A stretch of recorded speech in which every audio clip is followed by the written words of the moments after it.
ইসলামী আন্দোলন গত 15 বছর শেখ হাসিনা যতগুলো নির্বাচন করেছে মোটামুটি সবগুলোতে অংশীদার ছিল। হ্যাঁ, 18 নির্বাচনে আমরাও গেছি। না 14তে নির্বাচনে গেছি আমরা, আপনি তো এর সাথে ছিলেন।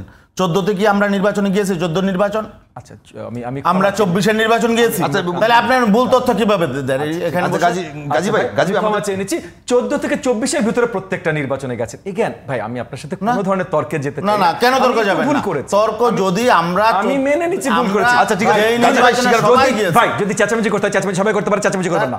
14 থেকে 24-এর ভিতরে আপনারা গেছেন। 14তে জানি আমি ক্ষমা চেয়ে নিচ্ছি। না না 14তে জানি ক্ষমা চেয়ে নিচ্ছি ভাই, আমি নিজে বলছি স্থানীয় নির্বাচন। আপনি অ্যাপ্রোচটা এমন বললেন যে আমরা আওয়ামী লীগের সাথে ছিলাম। গাজী ভাই আপনারা তো জাতীয় পার্টির সাথে ছিলেন। আমি জাতীয় পার্টির নেতৃত্বে ছিলাম। জাতীয় পার্টির নেতৃত্বে 14 নির্বাচনের বিরুদ্ধে দাঁড়িয়েছি বলে আমাকে গুম করা হয়েছিল, দাঁড়িয়েছি বলে দেশ থেকে বিতাড়িত করা হয়েছিল। তখন থেকে আওয়াজ তোলেন নাই ভাই? তখন ইসলামী আন্দোলনে একজন একটা বক্তব্য দেন, এই লোকরা কেন ধরে আমরা আওয়াজ তুলেন? একে আপনাকে নিন্দা করছেন, আমি জাস্ট বলছি করেন নাই। নির্বাচনের কথা অনেক আগে থেকে পরিষ্কার, অনেক আগে থেকেই প্রধান উপদেষ্টা পরিষ্কার করেছেন উনি কোন সময় দিতে প্রতিজ্ঞাবদ্ধ বা দিতে চাইছেন। এবং এই আলোচনাটা উনি এই যে গতকাল জানাবেন এইটাও আরও সপ্তাহখানেক আগে আমাদেরকে জানিয়ে দিয়েছিলেন, যেটা আমরাও জনসম্মুখে পরিষ্কার করেছি। এটা সারপ্রাইজিং ছিল না। এবং জনাব তারেক রহমানের সাথে আলোচনায় যখন ফেব্রুয়ারির সময়টা আসে তার আগে ধারাবাহিকভাবে উনি প্রত্যেকটা দলের সাথে আলোচনা করেছেন। এবং বাস্তবিক কথা হলো সবচেয়ে বেশি আলোচনা উনি করেছেন নতুন একটা দল এনসিপির সাথে, এবং দ্বিতীয় সবচেয়ে বেশি আলোচনা করেছেন বাংলাদেশ জামাত ইসলামের সাথে। ফাইনাল আলোচনা করে ডেট ঠিক হয়েছে, সেই ফাইনাল আলোচনা ছিল জনাব তারেক রহমানের সাথে। সেখানে সারপ্রাইজিং এর কিছু না। তখনও যখন নিন্দা জানিয়েছে বাংলাদেশ জামাত ইসলাম বা এনসিপি, তার সরাসরি কিন্তু বলেছে যে আলোচনা না করে নির্বাচনের সময়সীমা ঘোষণা করা হয়েছে। এটার থেকে ভুল ব্যাখ্যা, ভুল তথ্য আর হতে পারে না। কারণ বারবার করে সবার সাথে আলোচনা করছি। এগেন আমি একটা নিবন্ধিত দলের অংশীদার, আমার দলের সাথে যতবার না আলোচনা করেছে তার থেকে অপরিচিত এখন পর্যন্ত কোনো ঘোষণাপত্র, এখন পর্যন্ত কোনো কনস্টিটিউশনে একটা দল এনসিপি তার সাথে অ্যাটলিস্ট দ্বিগুণ বা 3 গুণ বেশিবার আলোচনা করেছে। আমার দলের থেকে নিবন্ধন নেই, তবে অবভিয়াসলি অনেক বড় দল জামাত ইসলাম তাদের সাথে আমার দলের থেকে অনেক বেশিবার আলোচনা করেছে। ওটা নিয়ে আমার কোনো কমপ্লেন নেই, জামাত বড় দল তাদের সাথে আলোচনা করবে। সো সবার সাথে আলোচনা করার পর ফাইনালি ডেটটা যখন দেওয়া হয়েছে তখন সবচেয়ে বড় যে দলটা বিএনপি তাদের চেয়ারম্যানের সাথে আলোচনা করার পর সব এর মধ্যে সবারটা কাভার্ড হয়েছে। ওটার পর ফাইনাল আলোচনার পর ফাইনাল ডেট দেওয়া হয়েছে। এরপর কেউ যদি বলে যে আলোচনা ছাড়া দেওয়া হয়েছে, এটা পুরাপুরি ভুল ব্যাখ্যা। এটার জন্য শুধু একটা মাত্র শব্দ ব্যবহার করা যেতে পারে, মিথ্যাচার। এখন আপনি বলতে পারেন আপনার পছন্দের হয়নি, সেটা হইতেই পারে ভাই, হইতেই পারে আপনার পছন্দের হয় নাই, আমার পছন্দের হয়েছে, সেটা ভিন্ন কথা। আপনার সাথে আলোচনা ছাড়া হয়েছে এইটা মানে আমাকে ক্ষমা করবেন যদি বেশি ভুল হয়ে থাকে, বাট এইটার ব্যাখ্যা মিথ্যাচার ছাড়া আর কিছু হতে পারে না। এরপর গতকালেরটা আসেন। গতকাল উনি অ্যানাউন্স করবেন, এটা তো অলরেডি অ্যানাউন্সড ভাই। জনাব তারেক রহমানের সাথে মিটিং এর পর অলরেডি অফিসিয়ালি একটা অ্যানাউন্সমেন্ট ওরা একসাথে প্রেস ব্রিফিং অ্যানাউন্স করেছেন। মানে জনাব তারেক রহমানের টিম এবং মাননীয় প্রধান উপদেষ্টার টিম একসাথে প্রেস ব্রিফিং এ লন্ডনে বসে ওনারা অ্যানাউন্স করেছেন। তারপর সারপ্রাইজের কি আছে? সো এই দিকে ধারাবাহিকভাবে যাওয়ার কথা। কিছু সপ্তাহ আগে নির্বাচন কেন্দ্রিক যতগুলো প্রতিষ্ঠান আছে সবাইকে ডেকে নিয়ে সেই ধরনের ইনস্ট্রাকশন মাননীয় প্রধান উপদেষ্টা দিয়েছেন, সেটাও আমরা গণমাধ্যমের মাধ্যমে জানি। সপ্তাহখানেক আগে 10টা রাজনৈতিক দল, যেখানে আমি নিজে খুদ প্রেজেন্ট ছিলাম, সেখানে মাননীয় প্রধান উপদেষ্টা পরিষ্কার করেছেন যে অল্প কয়েকদিন মানে 5ই অগস্টের ভেতরে উনি এই তারিখটা ঘোষণা করে দেবেন। সেটা উনি যেভাবে প্রমিস করেছিলেন সেভাবে ঘোষণা করেছেন। সো সারপ্রাইজিং কিছু নাই। এখন আপনি বলতেই পারেন আমি পছন্দ করি নাই। এখন কেউ যদি বলে পছন্দ করে নাই, সেখানে প্রশ্ন আসবে সে কেন পছন্দ করে নাই। কারণ নির্বাচন ছাড়া জনগণের হাতে আপনি ক্ষমতা দায়িত্ব কোনোভাবে আর দিতে পারছেন না।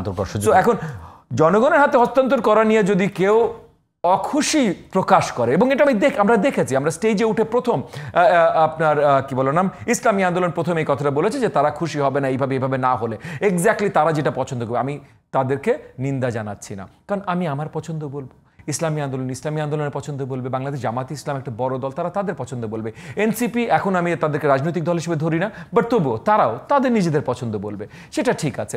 এবং তাদের পছন্দ মতো না হলে তারা প্রেসের সামনে এসে নিন্দাও জানাবে, কোনো অসুবিধা নাই। এবং এই নিন্দা নিয়ে আমরা আলোচনা করবো, এটাতেও কোনো অসুবিধা নেই। কিন্তু এই নিন্দা জানানোর জন্য কোনো প্রসেস থেমে যেতে হবে, এটা সম্ভব না। একটা কথা বলবেন যে বিষয়টা হলো, এনসিপি বলছে যে জুলাই ঘোষণাপত্র এবং সংস্কার বাস্তবায়ন, জামাত বলছে যে তারা এই ঘোষণা হতবাক কারণ আলোচনা হয়নি, ইসলামী আন্দোলন তারা বলছে যে জনদাবির উপেক্ষা করা হয়েছে, বিএনপি স্বাগত জানিয়েছে, আপনারা স্বাগত জানিয়েছেন। তো এই ঘোষণাগুলো কি আর মাত্র 6 মাস টাইম, এনসিপির যে দাবিগুলো আছে যে জুলাই ঘোষণাপত্র এবং সংস্কার করে সেগুলোকে বাস্তবায়ন করা, এবং তাদের যে দাবিগুলো আছে এবং তাদের অনেকগুলো দাবি তারা উপস্থাপন করছে যে এগুলো করতে হবে তারপরে নির্বাচন। এতগুলো দল যদি নির্বাচন নিয়ে সংশয় প্রকাশ করে, এতগুলো, আগামী তিনটা। 3টা দল, ইসলামী দলগুলোর সাথে এই দলগুলো আগামী নির্বাচন নিয়ে কোনো সংশয় দেখছেন? দেখেন, এই দলগুলোর ভেতরে আপনি যদি বলেন, আমরা একটা একটা করে শুরু করি। এনসিপি, আমি তাদেরকে দল ধরি না, যাদের এখন পর্যন্ত কোনো ঘোষণাপত্র এবং কনস্টিটিউশন নাই, সেটাকে আমি আসলে অফিসিয়ালি দল হিসাবে গ্রাহ্য করতে পারি না। আপনারা করতে চান, আপনারা করতে পারেন ভাই। আমি রাজনীতি করি প্লাস একজন রাষ্ট্রবিজ্ঞানী, এটাকে আমি রাজনৈতিক দল বলতে পারি না, বাদ দেন। আচ্ছা, এবার আসলে ইসলামী আন্দোলন। ইসলামী আন্দোলন গত 15 বছর শেখ হাসিনা যতগুলো নির্বাচন করেছে মোটামুটি সবগুলোতে অংশীদার ছিল। হ্যাঁ, 18 নির্বাচনে আমরাও গেছি। না, 14তে নির্বাচনে গেছি আমরা, আপনি তো এর সাথে সাথে ছিলেন। 14তে কি আমরা নির্বাচনে গিয়েছি? 14 নির্বাচন। আচ্ছা, আমি আমরা 24-এর নির্বাচন গিয়েছি।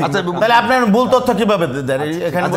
গাজী ভাই ক্ষমা চেয়ে নিচ্ছি, 14 থেকে 24-এর ভিতরে প্রত্যেকটা নির্বাচনে গেছেন। এগেন ভাই, আমি আপনার সাথে কোনো ধরনের তর্কে যেতে চাই না, কেন তর্ক যাবে? ভুল করেছি। তর্ক যদি আমি মেনে নিচ্ছি ভুল করেছি। আচ্ছা, ঠিক আছে, ভাই যদি চেঁচামেচি করতে হয়, চেঁচামেচি সবাই করতে পারে, চেঁচামেচি করবেন না।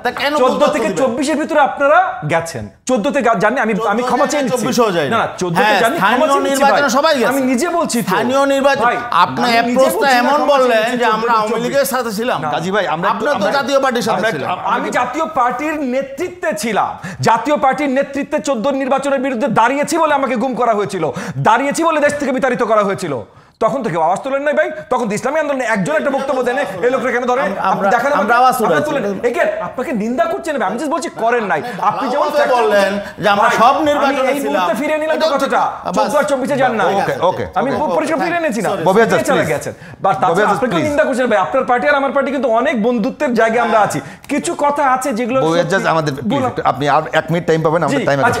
1 মিনিটে জাস্ট বলছি। আর বাংলাদেশ জামাত ইসলাম তারা তাদের নির্বাচন কেন্দ্রিক স্ট্র্যাটেজির জন্য, হয়তো তাদের ভোট বাড়াবার জন্য, বা হয়তো কোনো নেগোসিয়েশন টেবিলে তাদের শক্তি বাড়াবার জন্য এই ধরনের কথা বলতেই পারে। কিন্তু আমি বিশ্বাস করি আমার ভাই ইসলামী আন্দোলন, জামাত ইসলাম সবাই ইনশাআল্লাহ নির্বাচনে যাবেন, নির্বাচন হবে।